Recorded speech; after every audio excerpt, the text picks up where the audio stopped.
Kahalayim, La Yahawah Ba'Shem Yahawashi, or Sikibah Dabanis Dells of GMS, Nana Sadakian. Peace and bless you, brothers and sisters that listen, hopeful elect. Kahalayim, La Yahawah Ba'Shem Yahawashi, man. Dam Yah. And go to this quick lesson today. Today I saw it on the news feed, so I said let me do a quick lesson on the it being a the super wolf moon, right? Which is funny because it was just a debate among some Akim on the moon, the significance of the moon, and does the moon determine the Sabbath, right? Which we went through countless videos on, but like Scripture says, every man has to be fully persuaded in his own mind. And they said, let me read this article.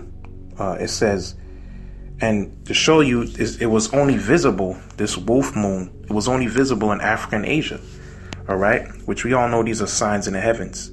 Just like you had the Ring of Fire solar eclipse, December 26th. And right after that, you had that Iranian general got his wig split, man. Got taken out by a drone, man. So here it is. We have a rare wolf moon eclipse. Let me read this article. It says, January's rare wolf moon eclipse heralds the first of 2020's 13 full moons. Here's what to expect.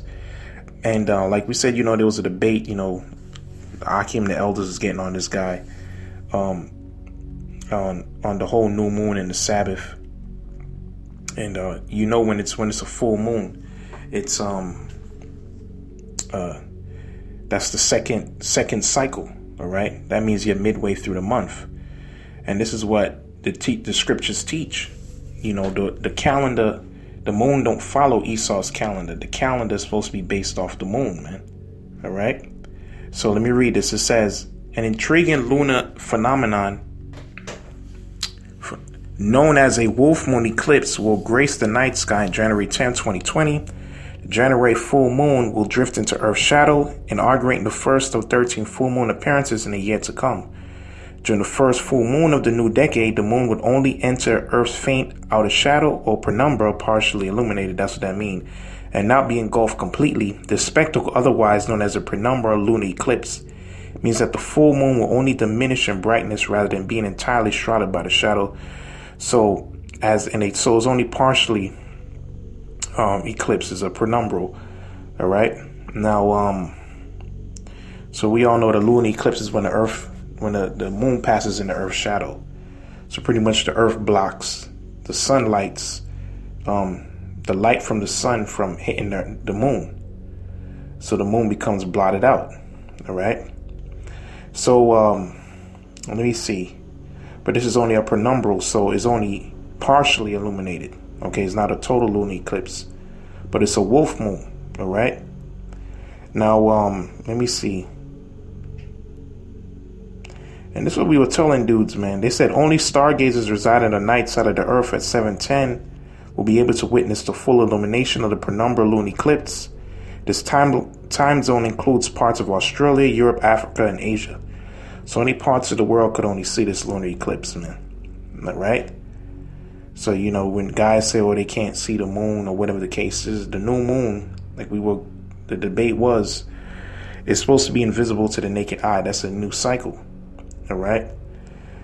And even this right here, this eclipse is only visible to certain people on certain parts of the world, man. It's not visible in the Americas. It doesn't mean it's not happening. You see? It says, according to the Earth sky, while a full moon may appear full to the naked eye for several days, astronomers regard the moon as being truly full during a specific instant only. So that was also one of the debates with that dude. He said that because Esau says the full moon comes in January 10th. But here it is, the astronomers are saying that the moon is only full, only for a specific instant only. Okay? So you can't get caught up into percentages, man. And above all, we're just rehearsing the righteous acts.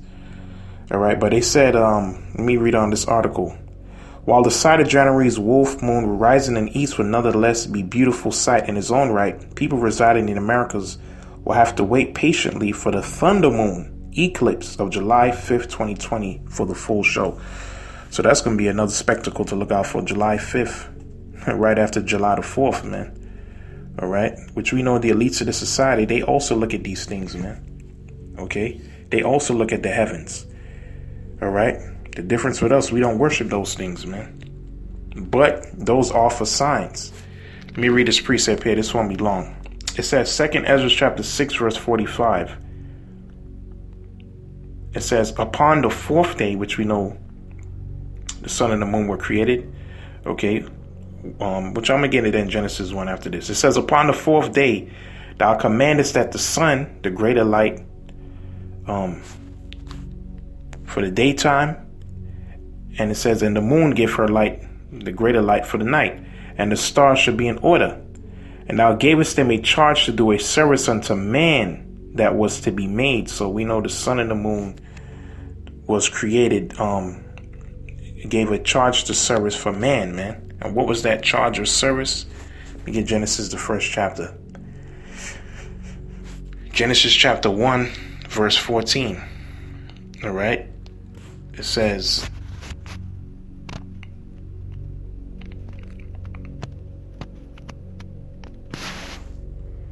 and the Most High said, let there be lights in the firmament, or the heavens, firmament of heavens, to divide the day from the night. And let there be for signs, and that's the main point that I wanted, and for seasons, and for days, and for years. Yeah, we know it's for seasons. You know, when the earth different tilt towards the sun, you have different seasons, the 4 seasons, and for days and for years. And that's how we got our calendar. We know it's based off the moon, because the word month is based off the moon, man. All right, that's where it comes from. That's the etymology of the word. It comes from the moon, man. All right, and it says also for what? They're also for signs. So these eclipses are for signs, man. Okay, omens, what's to come. And let there be for lights in the firmament of the heavens, to give light upon the earth. And it was so. All right, it says, and the Most High made 2 great lights, the greater light to rule the day, the sun, and the lesser light to rule the night, which that cuts Esau too, because the moon has its own light, man. It's a celestial body in the heavens. Okay, Esau said that the moon don't have his own light. It depends on the light of the sun. That's not true, man. Okay, he made the stars also, and the Most High set them in the firmaments of the heaven in space, to give them light upon the earth, and to rule over the day and over the night, and to divide the light from the darkness. And the Most High saw it was good. So we understand what the sun and the moon, their purpose or their service is. And the main point I want to get there for signs, man. All right, and they also determine the Sabbath and the feast days, man. All right. And you could look it up in the ancient world. Even those so-called Arabs, their calendars based off the moon, man. All right. Esau calendar is a mixture. Gregorian calendar is a mixture of the based off the sun. Nah, man, it was always based off the moon in times past. That's why the scripture says, get this precept here. Sirach chapter 43. Classic precept. It says, verse 6.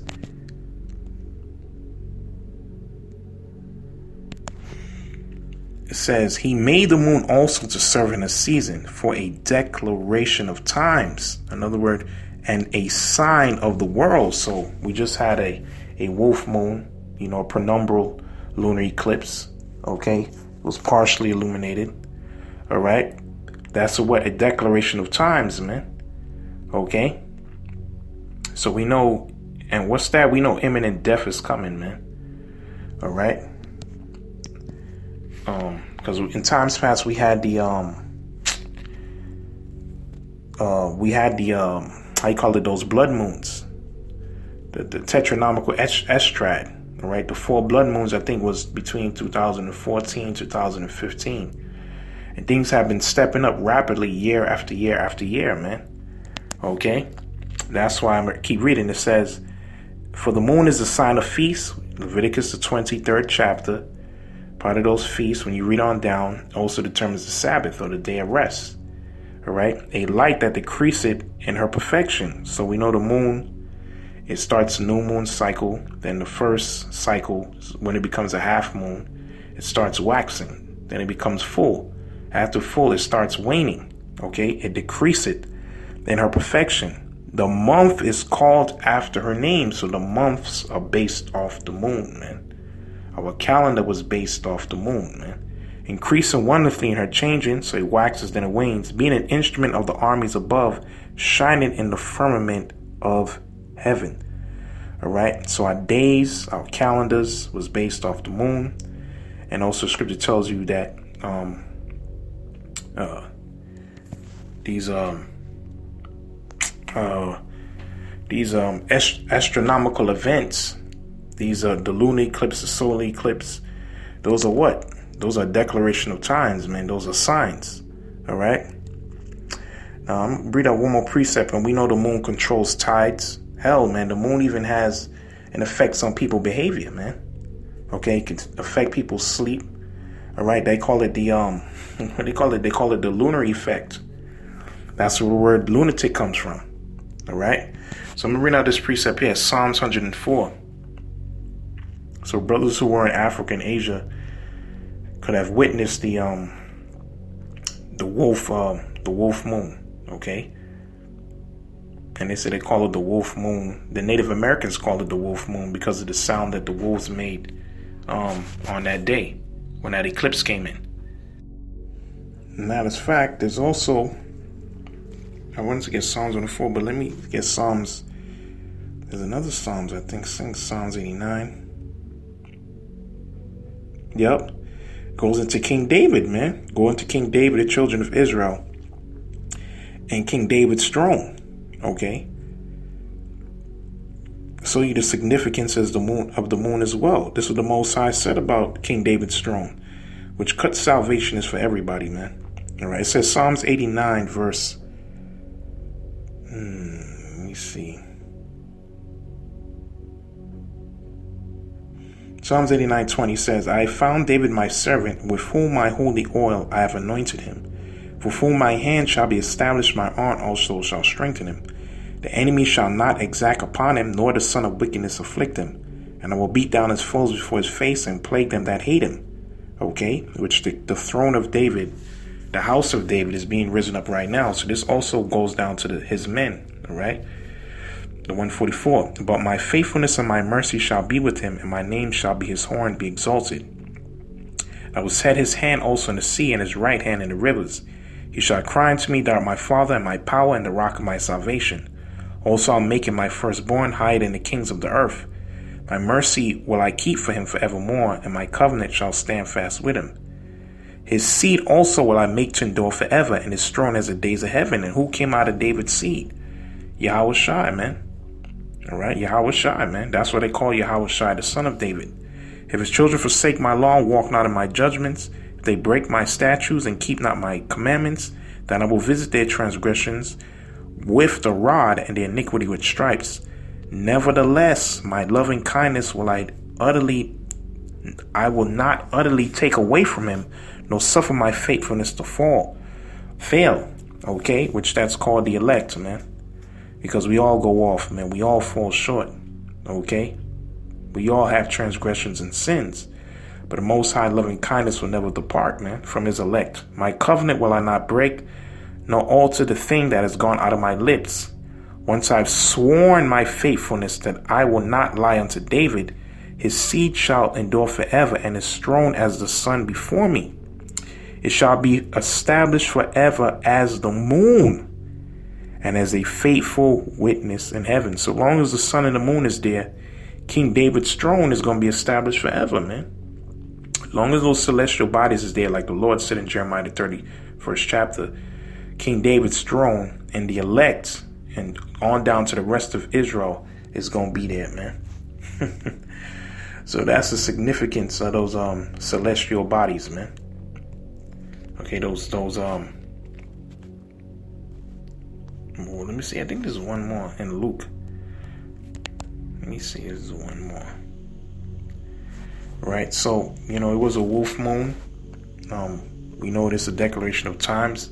And we also know the significance of the moon is for the service of man. All right. The sun and the moon to divide the day from the night. It also determines our feast days, our Sabbaths. And like the Most High said, man, as long as that heavenly body or object is in the heavens, so shall the throne of David be established forever, man. Okay, because the sun and the moon is not going anywhere. All right. Now, that's what Yahawashi also said. Let me close it out with this. Luke, the 21st chapter. When Yahawashi went into the last days, man. Okay, what to look for in the end of the world. He said, and they shall be signs in the sun and in the moon. Okay, so we see the signs. One of those signs, like I just mentioned, is the ring of fire. You had the solar eclipse that appeared on the eastern part of the world. And also you have this wolf moon as well that also appeared in the eastern part of the world. All right. And in the stars and upon the earth, the stress of nations. And we see what's going on in the east, man. War is brewing in the east. Okay. Scripture tells Revelation, the 16th chapter, that Babylon shall begin to make war with the kings of the east. And everybody think right now there's going to be peace because, Iran did a missile attack and America is, hiding information as far as the deaths is concerned and saying that, they missed this, that, and the third, misleading people. Okay. People think there's not going to be peace or World War III missed them. You're a fool, man. Okay. The scripture says what? The distress of nations. There is going to be war, all right? War is inevitable, man. Okay? And perplexity, the sea and the waves roaring, men's heart failing them for fear and for looking after those things which are coming on the earth. For the powers of heaven shall be shaken, man, with those nuclear missiles, man. And all the other plagues and pestilences that's coming on this planet Earth, man. So, call on Yahawashi, the Most High. Give us a circumcised heart and give us the eyes to see and the ears to hear, man. We know what's taking place, man. All right? With that, I'm going to say shalom.